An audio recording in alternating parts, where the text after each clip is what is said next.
I tell them my goal is not to reconcile your marriage. My goal is for the two of you to figure out, is there enough left to save? Because after betrayal, you have to re-choose each other. And nobody should stay in a marriage out of duty or obligation. That would be a terrible way to live life. Trying to perform at a level that they'll keep you as their spouse. That's ridiculous. So you both have to choose each other again and start over. And really, in this process, you will teach your kids how to have a really good marriage, even if they're already married, as they watch this transformation take place.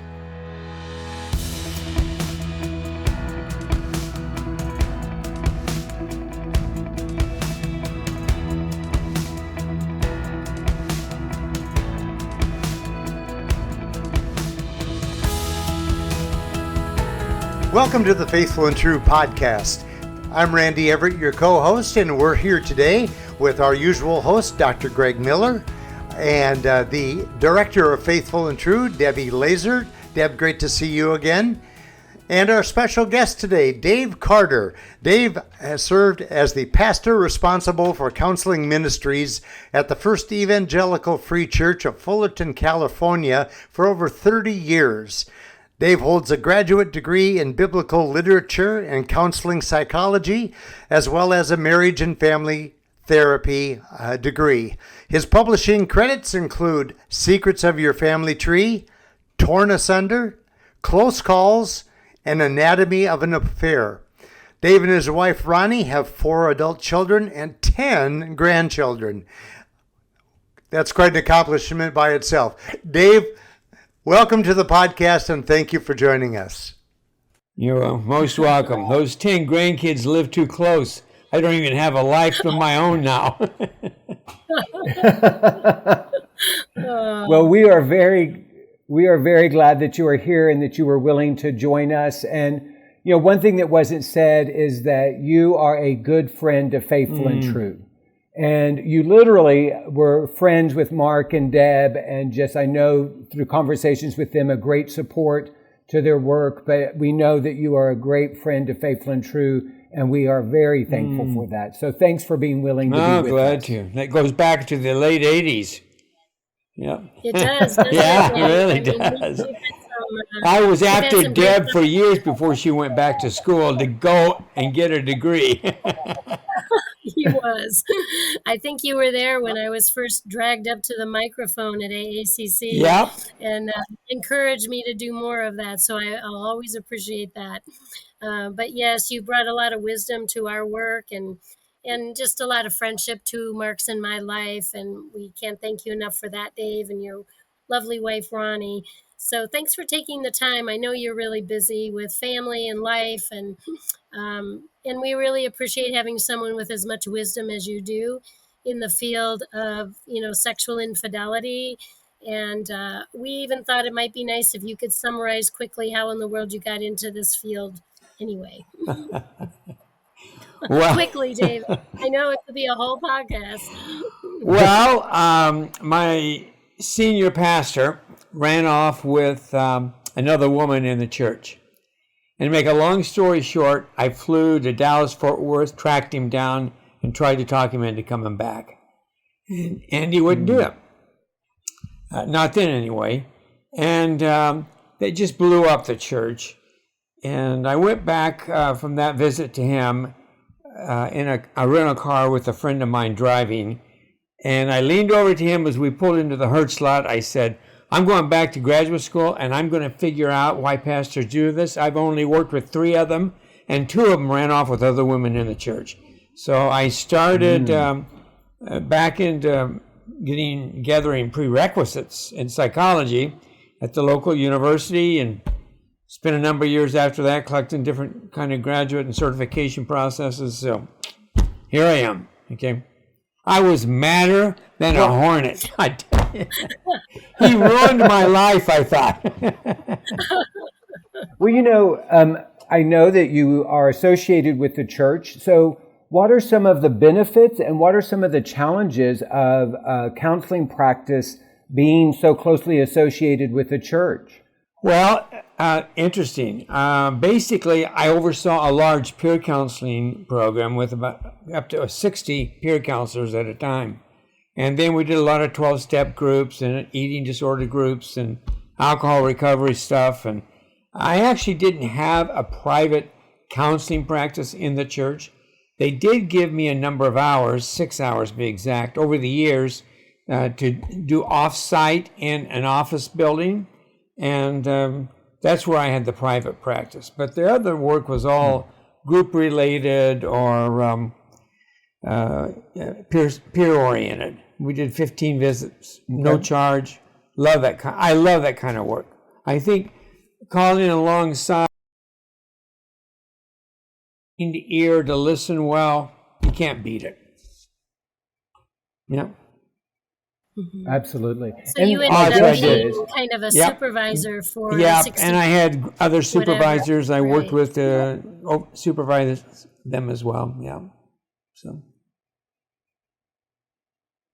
one of the things that we talk to the men that come to our workshop is they're often talking about looking for a safe community or looking for a safe church. And one of the things I encourage men to look for is a church that values recovery and transformation and counseling. Because if you can find a place that has that community, it is going to be a safe place. And it sounds like that's part of, one of the things that you did was even change the culture of the church to create a safe space for people who are hurting and struggling. Worked, in my life, and it worked in their lives. And we went from maybe 15, 20 people when I got there to up into the hundreds. And the fire marshal would actually come and lock the door to the chapel. No more people. Yeah. That is a good problem to have. Well, as Deb said, we know that you work with couples. So how would you describe the typical couple that first shows up looking for help? Well, most of my couples are once-in-a-lifetime sexual betrayal, meaning this isn't a regular habit. There aren't multiple partners. There might be typical sexual temptation along the way, but this is the first time they've stepped over the line and developed intercourse with somebody. So that person, I call that ego-dystonic behavior, meaning it's contrary to stated values and beliefs. And I don't think it's a form of psychopathology. I really try to get them plugged into a recovery process that involves them. It's not just standard marital therapy, but they're working, each of them are working, each of them are doing structured exercises. If I'm going to help them off-site, off-campus, my hour is added to that. So we often get 50 hours of therapy, good, hard work in 12 to 14 weeks. So I learned this through my first clinical supervisor, who ran a 30-bed alcohol rehab program, and also through the first therapist we went to, my wife and I, at the University of Michigan State. He was very helpful to us. So that's kind of how it all began. Yeah. And would you say that most of those couples show up with hope that their marriage can be reconciled, that there can be healing, or is part of your role, even if there's been a one-time betrayal, to help them to understand that there is hope going forward? Well, hope is always important, but I tell them my goal is not to reconcile your marriage. My goal is for the two of you to figure out, is there enough left to save? Because after betrayal, you have to re-choose each other. And nobody should stay in a marriage out of duty or obligation. That would be a terrible way to live life. Trying to perform at a level that they'll keep you as their spouse. That's ridiculous. So you both have to choose each other again and start over. And really, in this process, you will teach your kids how to have a really good marriage, even if they're already married, as they watch this transformation take place. So, one of the things I'm aware of, Dave, is that you also do some discerning about whether a couple, when they come to you, are dealing with larger sexual addiction issues potentially, and not just a one-time affair crossing the Yeah. line. What do you do at that point? Well, if I suspect that there's more than the single episode or the single experience, I turn to the spouse and I'll ask, we'll say the guy did this, okay? I mean, it's about 50-50 now in frequency studies, and it's the women's side's rising all the time. So let's say, though, the guy had the sexual acting out episode. So I'll turn to the wife and I'll ask the wife 4 questions. And I said, well, let's find out if you are really ready to do couple work. Because sexual addiction is an individual issue. It might not be a marital issue at all. In fact, he would have done this probably no matter who he married. You couldn't keep him from it, so to speak. Right. So I asked her the 4 following questions. Do you believe that your spouse has a stable, well-connected sobriety? Is it solid? Because you're going to be doing hard work, and you can't be worried all the time if he's going to relapse in this case. And so we explore what that means. In fact, I tell her at the beginning, I need 4 yes answers to start couples work. So no's, I'm not sure, they don't count, okay? So that's the first question. I'm sorry, that's the second question. The first question, has he stopped?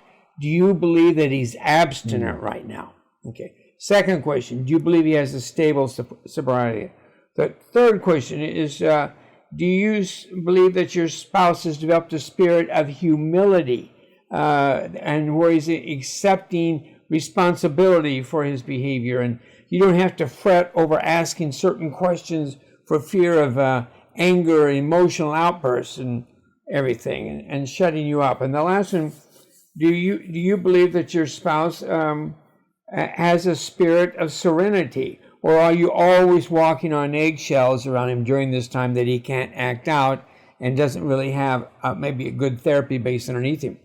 You can't ask a wife to move towards her husband in couples therapy until all 4 of these conditions are met.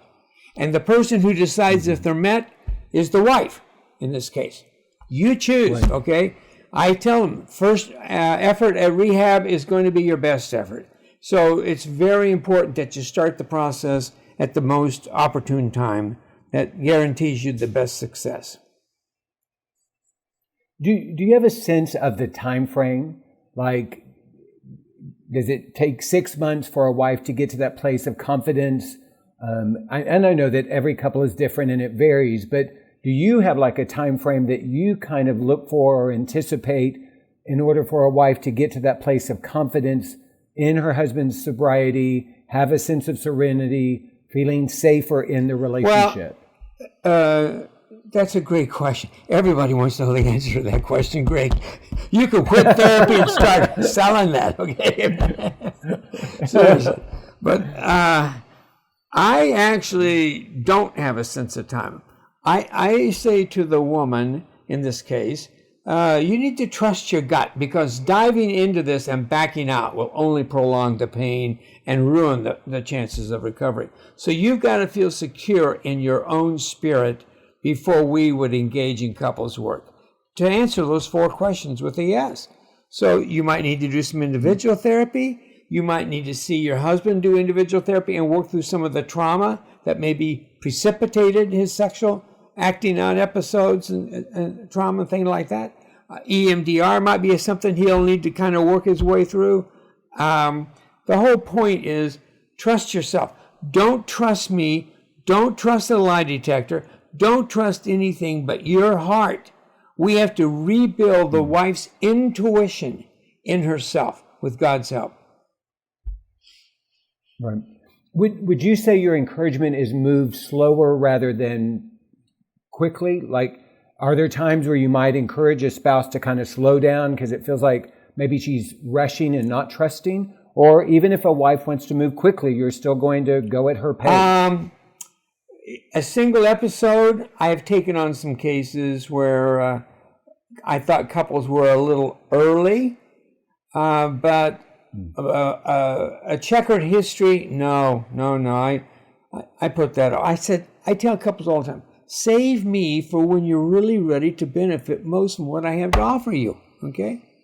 Okay, I can't fix you, Right. but you can work on yourself. So I tell people that I'm not going anywhere that I know of, so I'll hang around. So call me when you're ready. Yeah, and I love this about your process, Dave, because there are times when you have sent folks to us because we do specialize in sexual Right. addiction treatment. And I appreciate that you get very specific about what their next steps are and not to waste time. And I know Mark and I, working with couples, felt the same way, that it was really a waste of time and their money to try to do marriage work without certain things like sobriety and talking honestly to each other in a humble place, all those questions you ask. So it's very consistent with what we believe here too. We got to get first things Yep, first. I know. That's why I love And you guys. Don't you ever leave me. I know. I love you too. But it helps us a lot too when you send people and they've already had the suspicion from you and your intake with them that they have more of a problem. And I think when they come, they're more serious about working on that because they've already had a professional who's done some of that assessment. And so, they're not depending on themselves or a wife being angry or whatever's going on there to get started. So it's very helpful to have, a therapist. And maybe you were doing that in the church setting too, where you were training people enough to know that just being unfaithful has a big continuum. And we have to be more specific about what is the history around that so that we can direct them more correctly to the help that they need. I'm genuinely just curious, in the years that you've been working in the field, are you seeing an increase in the number of couples that are dealing with sexual addiction? And, there are more than just one affair situation? Or would you say in the years that you've been there, the percentage has stayed about the same? No, I think it's on the increase. No doubt about that. I offer couples a free consult, which is probably, I'm sure it's very helpful to them in the sense that it kind of clarifies where they need to go and the directions they need to take and what the benefits are of each. So I have a whole set of questions that I ask these couples in that consult time, the first time. You probably can hear my little puppy barking in the background. Yeah, he wants to be in the office here with me.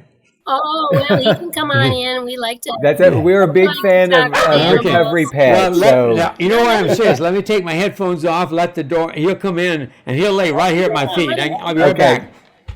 Okay. These animals are very intuitive, aren't they, Greg? They don't want to be left That's out, right. not included. One of our animals have abandonment issues. Sorry about that. No problem. So what I hear is a couple may come to you or enter a program.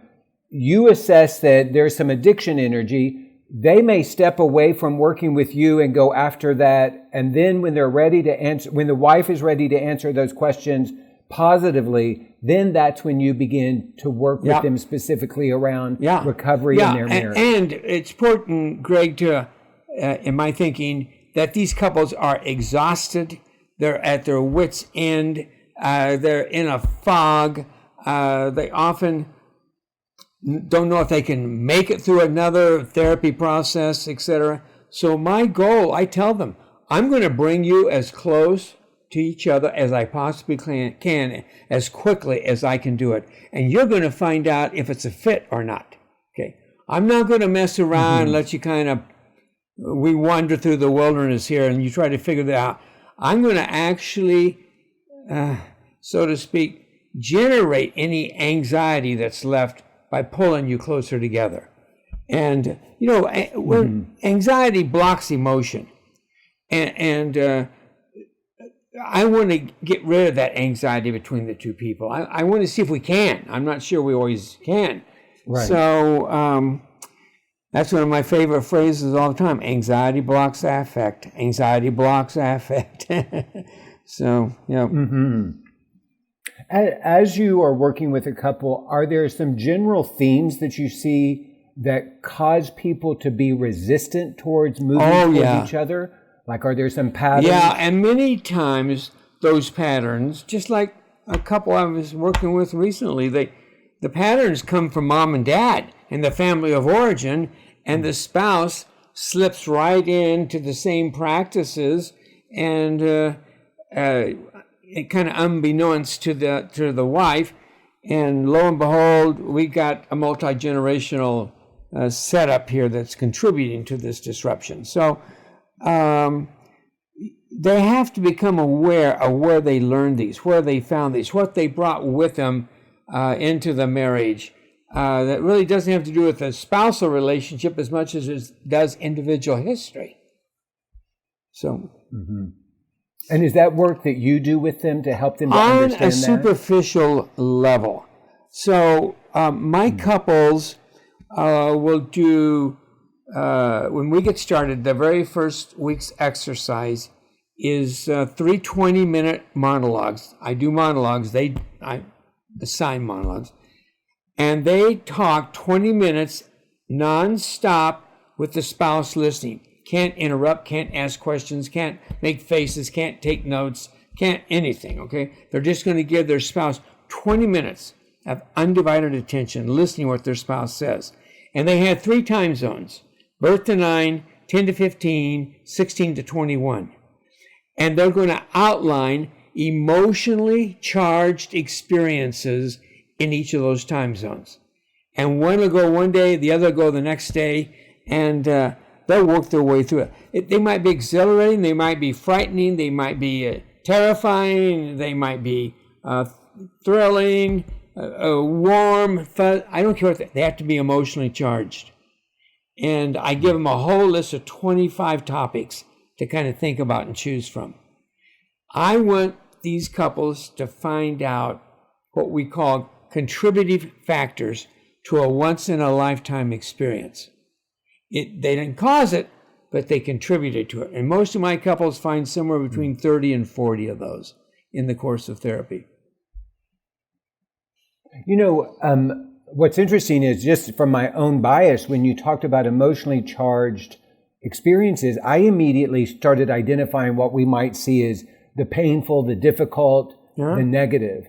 But for you to open that up, really, there is some sort of intense emotional reaction, and to share, whether it's positive, it may be joy, it may be hope, it may be excitement, that type of thing. Do you find that when the couples do this, the spouse has heard about most of these, or do you find that this is one of the first times that spouses are actually hearing about some of these experiences? Well, it's kind of a 50-50 split. But one thing I can tell you that happens, they come back and say to me the second week, "We should have been doing this 25 years ago." Yeah. Yes. And it's when they share the painful things that it develops compassion in the heart of the spouse for their spouse. I don't care whether they're the betrayer or the betrayed. They begin to learn that there's other factors here. It's not just them. One of my favorite sayings to my sexually addicted people is, what you're going to find out is you never had a chance in most cases. Okay, they just break into tears.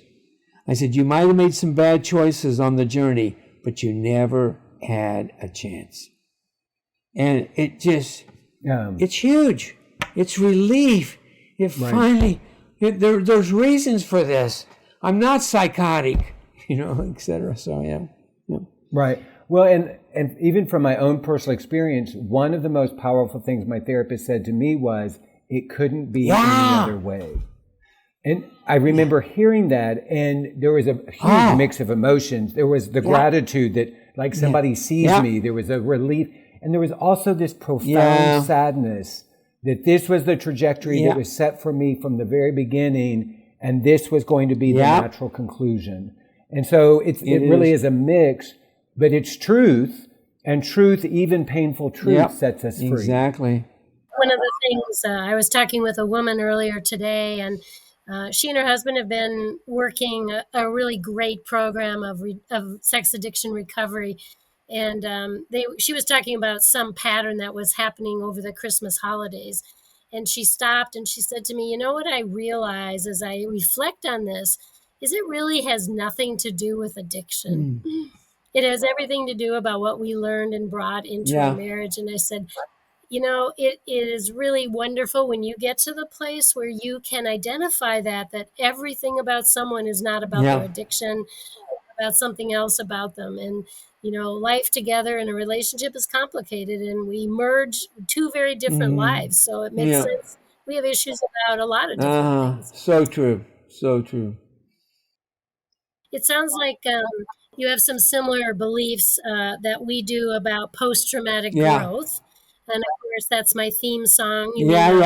That you've experienced also that couples who go through hard things can actually transform to a better relationship, not just recover what they have, but actually attain something. If you don't make this better, I'm going to be disappointed. Seriously, I tell them. I'm working for change, sweetheart. So I said that to a pastor's wife today. I said, you're going to love what comes out of this. I promise you. You will. Okay? So. Well, and we often communicate that somebody will say, I just want the old marriage back. And what we want them to understand is we don't want the old marriage. We want this brand new marriage. This old marriage, look where it ended up, okay? Me seeing me, okay? Yes, kind of. Marriage does not work good with three people in it. I want to get out of here as fast as I can, okay? Well, here's one thing I know about you guys personally. I mean, I know sexual addiction is not your journey or story, and yet you've put together some very effective things to work with couples with. And what I know watching you guys as a couple over the years is you have an incredible marriage and you do incredible things together. And it just shows you're just different. You delight in each other and it comes so naturally. And I think that's one of the things Mark and I have always loved about being most of the time it comes naturally. None of us are perfect. Hey, you know what? Chuck one time asked us, there was 8 or 10 of us together at a table having dinner together. And he said, okay, you're coming back here tomorrow night and you're going to tell me what is the most important thing you have learned from your spouse about your marriage. Good conversation, huh? So when it came my turn, I said this. Now you got to understand, first, I'm German. My dad was American Indian. We never talked. You just do. You're great at doing all that kind of stuff. I said, my wife's most important contribution to my life is she taught me how to have fun. Okay. Yes. And you that's one of our principles. We choose people who are exactly the opposite. And I want you all to imagine Dave and Ronnie driving around in the little red convertible that they now own, tooling around Los Angeles area, having a laugh. I still drive that thing. So. Well, and that is probably a good place for us to end, that invitation to fun.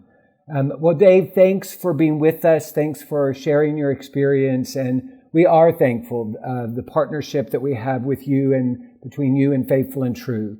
And for our listeners, if there's anything that has prompted your interest on this podcast, be sure and let us know. You can reach out to info@faithfulandtrue.com if you have questions or comments. We would love to hear from you.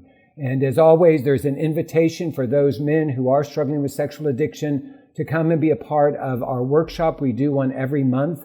And there's information about that on the website under the workshop tabs.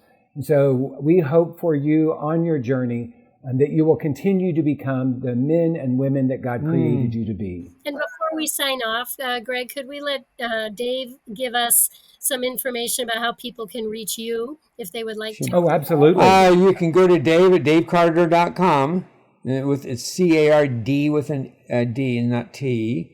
On the website, I also list my phone number and how to make an appointment. I do consults as requested, no charge. So I'm glad to help people like that. And I suppose those are the two best ways. Yeah. Yeah, good. And I just want to also give a shout out for some of your books. I know Close Calls is a great resource to help couples protect their marriages. We don't often think about it that way, that our marriage is like its own Yeah. entity. We need to do things to protect our Yeah. marriage. So Dave has a lot of nice practical ideas about that. And Well, let me so- just to clarify, Close Calls is now out of print and has been replaced by Anatomy of an Affair. Oh, thank you for Yeah. mentioning that. I wasn't aware of that. Yeah. Okay. Anatomy of an Affair. Okay. Very Okay. good. Well, thanks again, Okay. Dave. We Okay. enjoyed it. Thank you guys for having me. Yeah, thank you. We'd like to thank our good friend Dave Carter for joining us today on the Faithful and True podcast. As always, we appreciate spending time with Dave and sharing his experience and great wisdom. If you have heard today's podcast and it's opened your eyes to the need to get the help that we provide at Faithful and True, we invite you to visit our website, faithfulandtrue.com, where you'll find lots of resources and lots of information about our upcoming 3-day intensive workshops. We do the Men's Journey Workshop every month, and if you have decided that you have struggled long enough with your unwanted sexual behaviors or your struggles with pornography, we invite you to look seriously at coming and registering online to attend any of our upcoming 3-day workshops. If you're a spouse of a man that's struggling, we also have the Women's Journey Workshops, and we have one of those coming up in April as well. So until we see you again, we thank you for joining our podcast, and we hope that the coming week for you will be filled with many blessings and great vision.